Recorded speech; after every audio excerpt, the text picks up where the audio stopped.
Good afternoon, gang.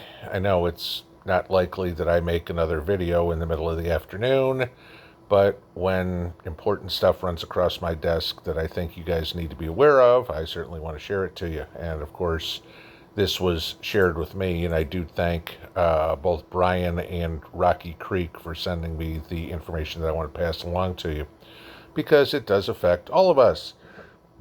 So, first one. This is kind of interesting. There's a bank run going on in China that's not being reported anywhere in the news. Interesting. Apparently, the Chinese people, and this is more than the Evergrande debacle that we saw a few months back. This is now banks freezing people's money, and apparently this has been going on since mid-April. There are now 6 banks in China, and forgive my pronunciation of these, but I'm going to try to tell you.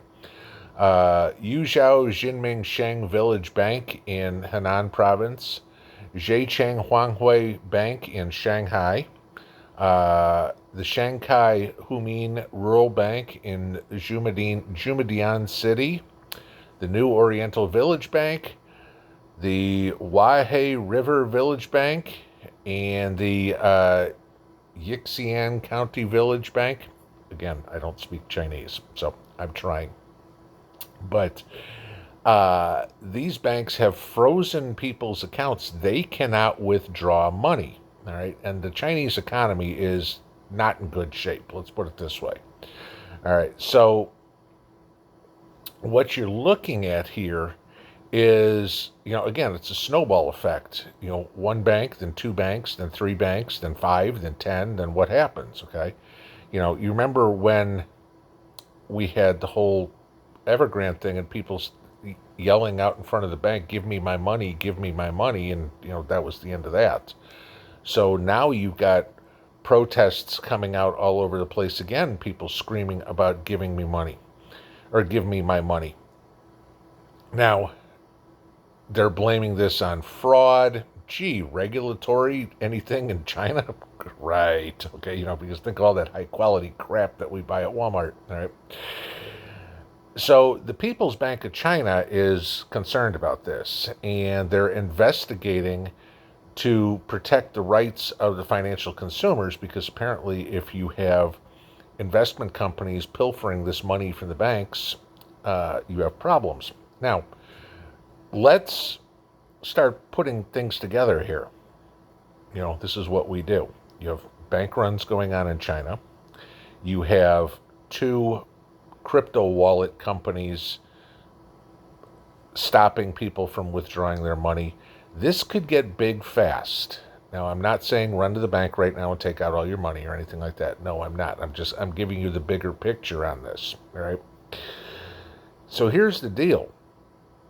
And, I'll link this article below so you guys can read it.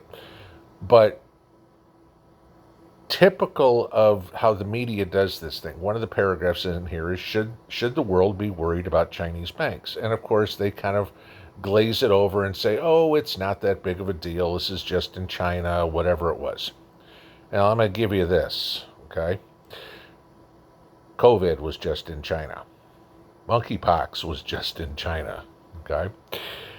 If the Chinese government all of a sudden needs to raise money to bail out these banks, to give the people back their money so the people don't try to pull a bigger version of Tiananmen Square, where are the Chinese going to get that money? Oh, let me tell you. The Chinese are one of the biggest holders of U.S. debt, okay? Basically, all the time you hear us borrowing money from China, what that is China buying bonds, all right? So what's China going to do if they need to bail out their banks, if they need to bail out their individuals? They sell bonds. What does that mean? Okay? That means the price of bonds goes down. That means the interest rates go up. And all of a sudden you have a bond collapse. Now, you go back to the late 80s, and when we had the was it Black Tuesday, I think it was, back in the 1980s. I forget, it was October something 87. But that was when the junk bond market fell apart. Okay, this is if the treasury market falls apart, we got huge, huge problems. Okay, if the Chinese come in and start selling debt like crazy, give it up. Our economy's in trouble. Let's just put it that way. So, telling you this is not being reported. Like this article said, this is not being reported anywhere in the Western world. This is out of Asian news. Okay, and again, you know, I want to thank Brian for sending this over to me because this is very important to know. And then knowing a little bit more about how the financial world works, you know, I'm able to read a little bit further into this article. So, if that's not enough to make you concerned there, I'm going to give you this one. Rocky Creek sent me a article that I will link below as well for you about fuel, okay? Propane in particular.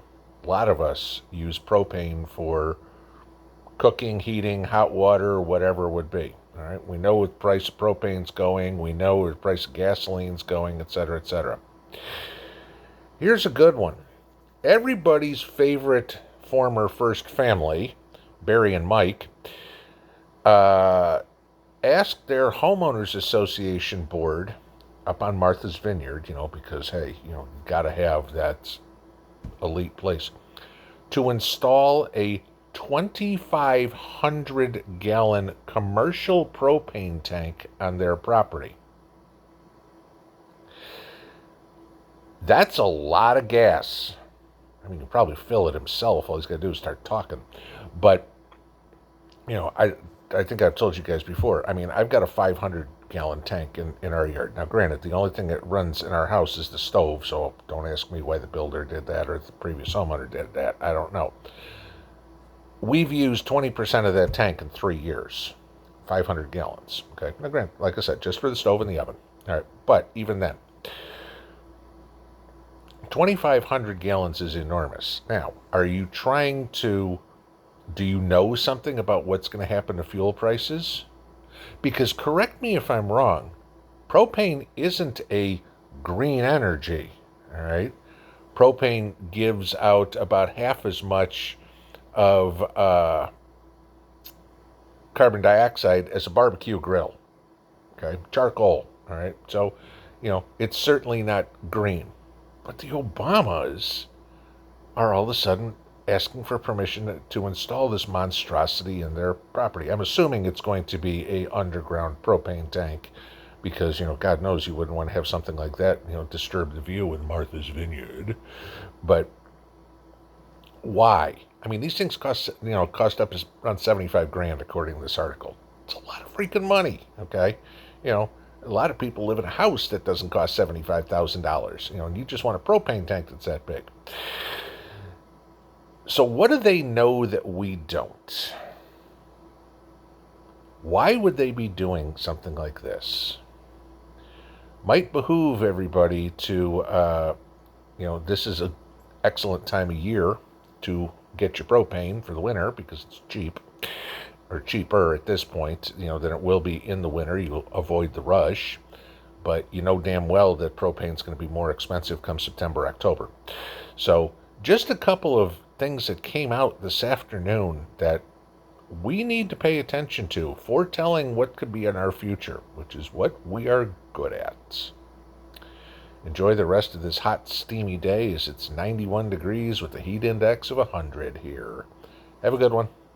Pinball out.